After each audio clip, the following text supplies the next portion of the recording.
امام علی علیہ السلام اللہ کے بندوں کو انسانی دماغ کی طاقت کے بارے میں بتا رہے تھے۔ اتنے میں ایک شخص پوچھنے لگا، یا علی، کیا انسان کسی دوسرے انسان کے بولے بغیر اس کے دماغ کی بات سن سکتا ہے؟ بس یہ کہنا تھا تو امام علی علیہ السلام نے فرمایا، ہاں، یاد رکھنا، انسان کے پاس صرف یہ 5 حواس نہیں جس سے وہ دیکھتا، سنتا، چکھتا، سونگتا یا چھوتا ہے، بلکہ اللہ نے ان حواس سے مبرہ بھی ایک حواس کو خلق کیا۔ وہ کہنے لگا، یا علی، وہ حواس کون سا ہے اور کیسے ہو سکتا ہے کہ دوسرے انسان کی بات بغیر کہے دوسرا انسان سن لے؟ امام علی علیہ السلام نے فرمایا، یاد رکھنا،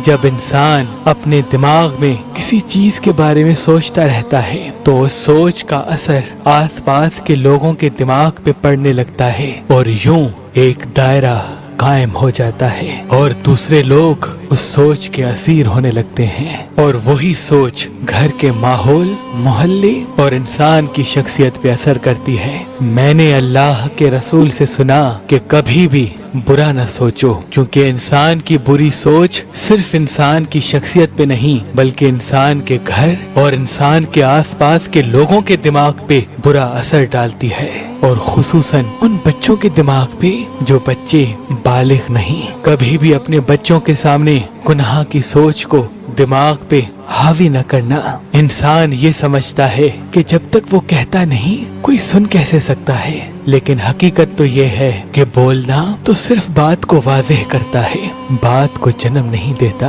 اللہ نے انسان کے دماغ میں ایسی طاقت عطا کی جو کسی کے بھی دماغ کے چلتے ہوئے خیالات کو معلوم کر سکتی ہے۔ تو اس نے کہا، یا علی، اس طاقت کو کیسے بڑھایا جائے، ہر کسی کے خیالات کو کیسے سمجھا جائے؟ امام علی علیہ السلام نے فرمایا، یہ طاقت تقویٰ اور پرہیزگاری سے بڑھتی ہے۔ یاد رکھنا، اپنے نفس کو پاک رکھو اور جتنا ہو سکے حاضر دماغ رہ کر لوگوں کے احساسات اور جذبات پہ غور و فکر کرو، اور اللہ کے مخلوق کے درد کو اپنا درد سمجھو، اور جب بھی کسی انسان کو دیکھو تو یا علیم و یا کلیم پڑھ کر پھر دیکھو۔ جب یہ اوصاف تمہارے وجود میں پائے جائیں گے تو تمہارے دماغ کی طاقت جس سے تم دوسروں کے دماغ کے خیالات جان سکتے ہو تم میں بڑھتی جائے گی، اور یوں تم بغیر سنے لوگوں کی باتوں کو معلوم کر سکو گے، لوگوں کی باتوں کو معلوم کر سکو گے،